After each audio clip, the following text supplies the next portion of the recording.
Hey guys, how's it going? It's Al. I have 5. No, I don't have 5. I couldn't settle on 5. So I have 7 of my top breakout players for your 2022 fantasy football drafts that are coming up this week. I can't believe it's draft week. The NFL kicks off, the main slate does, in like 9 days. This is going to be outstanding. I cannot wait for this.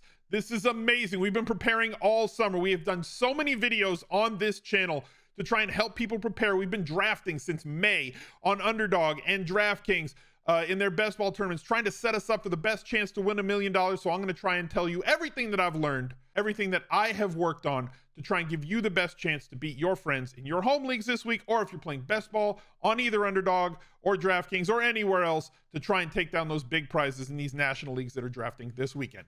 Let's go. He's a legend. I'm going to go position by position with this one. It's not necessarily in the order. It's not like 1, 2, 3, 4, 5, 6, 7. I'm going to start with quarterbacks, and we're going to go to running backs, and then we'll hit the wide receivers, and I got a tight end for you as well. As you can see, Trevor Lawrence is the first player on this list. Trevor Lawrence has an ADP of 141. He is the quarterback 18 on this list, and based on his pedigree, right? He was, as a prospect, supposed to be, or was ranked as a prospect, as the best QB to come into the league since Peyton Manning. He had a pretty good career. I think that Trevor Lawrence will also have a pretty good career, and I believe that that is going to start this season. Now, a few things have happened with this roster to make me think that. Now, usually quarterbacks really take their leap in year 3. They do improve by year 2. There's reasons for that, right? So rookie quarterbacks, they come in, they're drafted in April. Then they got to go to rookie symposium. Then they've got to go to rookie photo shoots. They've got to go to all these press conferences. They got to get a contract. They got to do everything. And it takes up all of their time and mental energy over the summer. Then maybe they hit OTAs, maybe they hit preseason, so on and so forth. And they've got to learn everything that's brand new in year 1. Year 2, that's not how things work. They also typically, rookie quarterbacks that are drafted like number 1 overall are going to really trash teams with really garbage rosters. And then he had the circus that was in town last year with Urban Meyer and everything else that went on, as well as losing Travis Etienne. You can say what you want about spending that type of draft capital on a running back, but whatever. They lost that talent off of that team last year. So Trevor Lawrence really had absolutely nothing to work with. He was throwing the ball to nothing.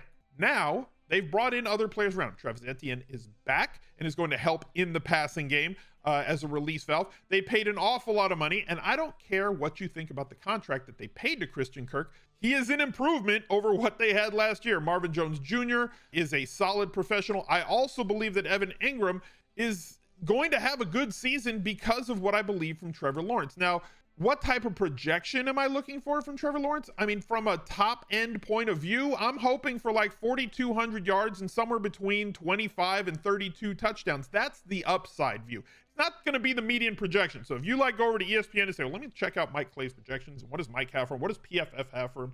That's not going to be where their projections are. But projections are just the median. That's the absolute middle. 50% of the time, this is about where they should, that's about where they should be. But realistically, that means 50% of those outcomes are higher than that. So like, that's what I'm focusing on, at least in terms of my best ball drafts. And you should be drafting for in your season long leagues against your friends and family. Draft for upside. In best ball, it's important. You have to think about everything's going to go your way. This is what's going to happen. That's correct. I think that Trevor Lawrence cannot just outperform his ADP. I think that he can end up as either a back end QB1 or a low end QB2, because people are underestimating this kid's rushing ability. We saw in the preseason, they're going to run him on some naked boots as well. I believe in the talent that is around him in this offense is a lot better than the talent he had last year. And he's had the entire offseason as the QB1, the entire offseason to work with the new verbiage and new coaching staff and an offense that is tailor-made for him, as opposed to everything you have to go through as a rookie. So year 2,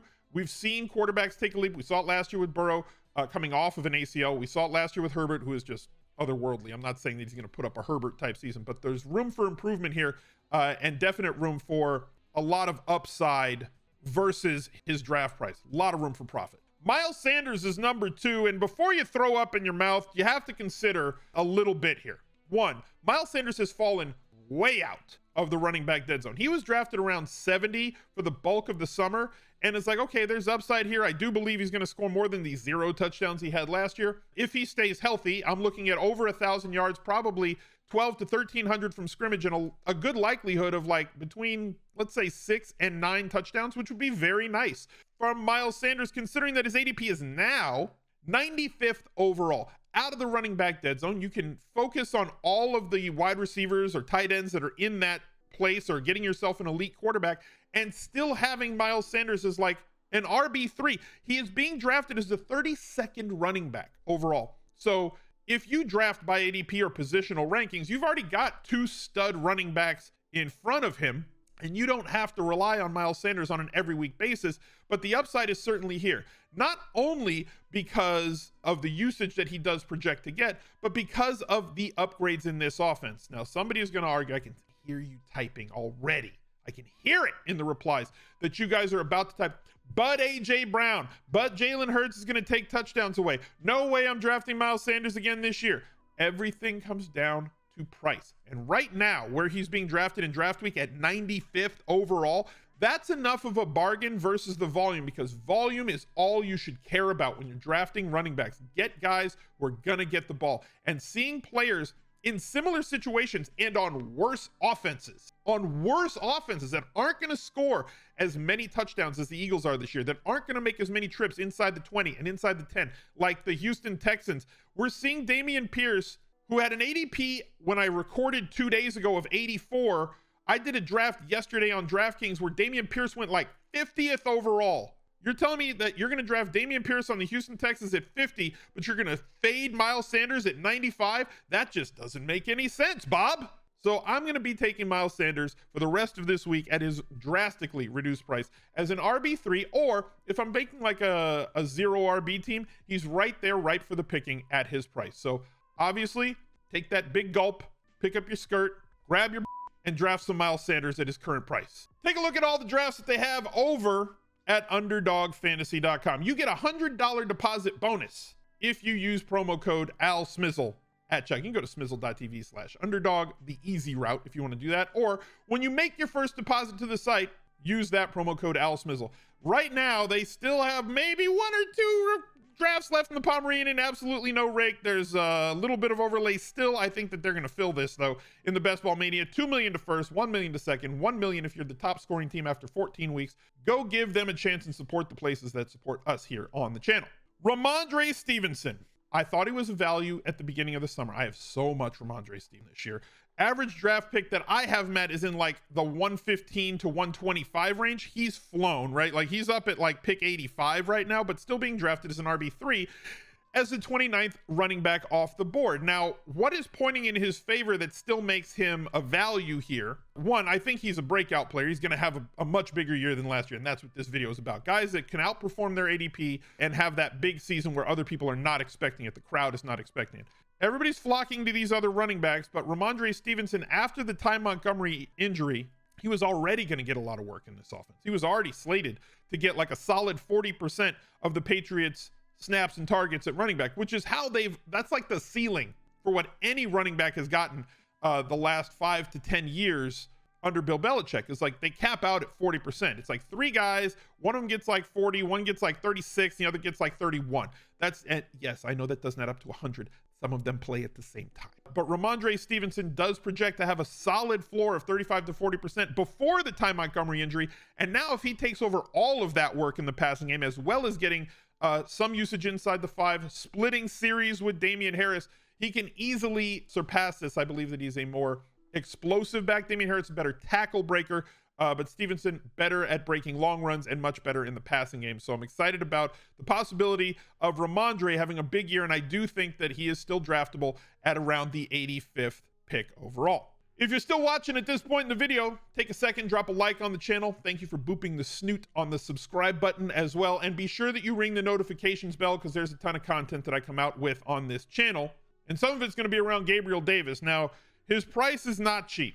There's 2 players in this range. I was not going to use Allen Robinson for this because I think he's more comeback player of the year type of thing, where Gabriel Davis is going to have a year that he has never had before. One is a breakout player and one is a comeback player. So You could easily slide Allen Robinson in here for a very similar draft price as well. But right now, Gabriel Davis is being drafted as the 19th wide receiver off the board at an ADP of 40 overall. I don't even think it's that big of a leap of faith to think that getting shares of this Buffalo Bills offense and getting the wide receiver 2 in that Bills offense who has massive downfield ability. Stephon Diggs is clearly the alpha here, but Gabe Davis has alpha-ish qualities that go along with him. So if Gabe Davis gets 23% of the target market share, as they vacated a bunch of targets from Emmanuel Sanders last season and Beasley in the slot, those are going to be soaked up by McKenzie. But Gabriel Davis, as he took over later in the season for Manny Sanders did great early in the year. And then he kind of got phased out. And then they phased in Gabriel Davis, and we saw him explode in the playoffs. I'm not expecting 4 touchdowns every game. Shocker. But like, if he's going to get you the type of volume that he got near the end of the season, right? So this game, massive win. They weren't going to have to throw it as much, up 47-17. This one, massive win. They weren't going to throw it as much. But like, if you factor in that I believe he's got like a 7, 8, 9 target expectation every single game coming from the unicorn Josh Allen, yeah, I'm buying. I'm still buying at 40. I'm buying him as a standalone player. You don't have to have him paired with Josh Allen. If you don't want to draft a quarterback early, if you're going to wait a little bit more on quarterbacks, that's just fine. Gabriel Davis, to me, is perfect as a standalone because he'll have the volume and the touchdown upside to sustain. I believe that double-digit touchdowns is in play for him, as it also is for Steph Diggs. And there is nothing, they're not mutually exclusive. There is nothing saying that Gabriel Davis and Steph Diggs both can't have double-digit touchdowns. If one has 14 and the other has 11, it's in play. And considering that he has never done this before, I still think he's a buy at his price. I understand that it is a bit pricey, but I'm buying at an ADP of 40. Jerry Jeudy, another player that I've been clicking all summer. To me, it's about ADP gaps sometimes. So when Cortland Sutton at the beginning of the summer had an ADP about 1 round past Jerry Jeudy, he was in the 50s, I was drafting more Cortland Sutton. As the summer went along, Cortland Sutton has moved up draft boards and now has an ADP that's like 33rd overall, while Jerry Jeudy has an ADP of 43.5 as a back-end wide receiver 2 being drafted as the 22nd wide receiver in fantasy football drafts. Jerry Jeudy, to the laziest type of analysis, right? Cortland Sutton could be the DK Metcalf for Russell Wilson in Denver, and Jerry Jeudy could be the Tyler Lockett. You'd buy that. I'm buying that. Whether it's lazy or not, if he's going to run the short to intermediate routes while still having some downfield upside, Jerry Jeudy definitely has that in his prospect profile, in his player profile. The only thing that's held him back has been these weird injuries that he's gotten the last 2 seasons. And if Cortland Sutton is going to be the alpha on this team and demand double coverage, that's going to leave Jerry Jeudy a great route runner and separator in his own right.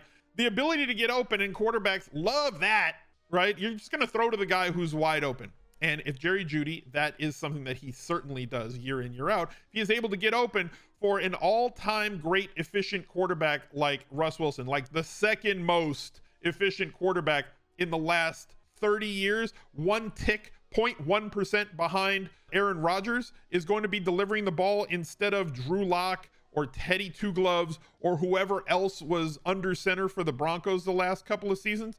We should be buying Jerry Jeudy at his price, and I certainly am. If I'm going to stack in daily fantasy, I'm still going to stack in best ball, and Christian Kirk is one of the reasons I mentioned that I think that this Jacksonville offense is pointing in the arrow up position, one, because of the second year from Trevor Lawrence and his prospect profile. That is, say that 5 times fast. Christian Kirk is a good wide receiver. Okay, say it with me. He's a good wide receiver. I don't care about contracts. This is where like the conversation gets lost and we get into the weeds with everything else. It's like, well, you know, they paid him too much money. He's not worth what they paid.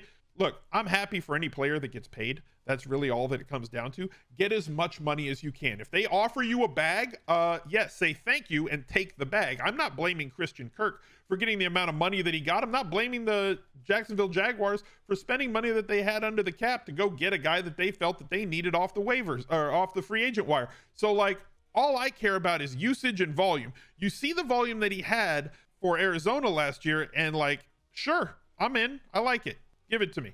And now he's in a situation with way less target competition. He's going to be the main guy here. if preseason is any indicator, he is going to get the most snaps and targets of any of these pass catchers for Jacksonville. And he's going to line up in the slot what looked like half the time through preseason games, which means easier convertible targets to catches. He has outside talent. He can get deep, but they need to feed him as much as possible. That seems to be the modus operandi right now for Jacksonville, is get the ball in Christian Kirk's hands. Currently being drafted as the 77th player off the board and like a wide receiver 4. You're not having to pay a big draft price to get him. So you can have all your stud wide receivers, 1, 2, or 3 of them before him, and draft the 38th wide receiver off the board at the late 70s with Christian Kirk. Big time upside here. Could very well post his best season. It is tied to Trevor Lawrence and my belief that he is going to take a leap as well. They go hand in hand. They correlate very well for your best ball drafts. You can draft them as individuals. I would prefer to draft them together. The last player on today's video. Thank you guys for staying the entire time. I appreciate you. Leave me a reply down below and let me know who you think your breakout players are. But my top breakout player, if this was ordered 1, 2, 3, it's Kyle Pitts. He is the top guy as far as I'm concerned. I've called Josh Allen a unicorn, referred to him as that. Kyle Pitts, also a unicorn. He is an impossibility of a human being. He is too big, too strong, too fast, too agile, jumps too high, and has too soft of hands when the ball is in the air. And I know he was not able to flex on that as a rookie. There were multiple reasons for that. 1, team was bad. 2, they lined him up outside way too much. But Al isn't that better for a tight end to line up on the outside where they have this massive size advantage over cornerbacks. Well, yeah, they have a size advantage, but the biggest key, as I mentioned before with Jeudy, the key to getting targets is your ability to separate, right? Players that have really high contested catch rates tend to have to find themselves in positions where they are having a contested catch. That means that a cornerback is right next to him. Cornerbacks are designed to stop people from getting open. So if you have a wide receiver that can get open and get separation from a cornerback, great. Tight ends struggle to do that. Tight ends historically, if you look at like Rob Gronkowski, his numbers, his metrics, his yards per target, his yards per route run, everything was better in plays where he lined up against linebackers or safeties than it ever was when he lined up against a cornerback. The same goes right down the board for pretty much every tight end ever. So yeah, we're less likely to find our tight end in a blocking situation when they're lined up out wide, and routes run is a good predictor of how you can get targets, but also getting separation and being open. Quarterbacks are just going to run through their projections. Professional quarterbacks are going to run through their progressions and throw the ball to the open guy more often than they're going to throw the ball to a covered player. So if he runs more routes against linebackers and safeties, and he takes a predictable leap in year 2, because tight ends in year 1, he had one of the best tight end seasons as a rookie of all time. 68 catches, 1,026 yards, only 1 touchdown. I think that we see closer to 10 touchdowns with a minimum of like 7 or 8. Even though this Falcons team offensively is a little bit bereft of talent, they just don't have very much in the stable right now. They are still going to be able to move the ball and score some points and play in pace up games against opponents in their division.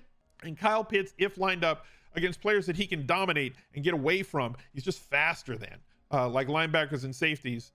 He could post an absolutely monstrous year. And then when you get close to the goal line, you want to throw a little fade route, as stupid as fade routes are, to just try and get an easy touchdown or a back shoulder throw. Go ahead and do that. But hopefully he gets a little bit more fortuitous deployment this season to actualize what he can be. Right now, his ADP is flying. He has an ADP currently of 28.1, being drafted as the 3rd tight end off the board, and I'm happily clicking him in the 3rd round of drafts. Thank you guys for being here. Look out for another video right there. He's a legend.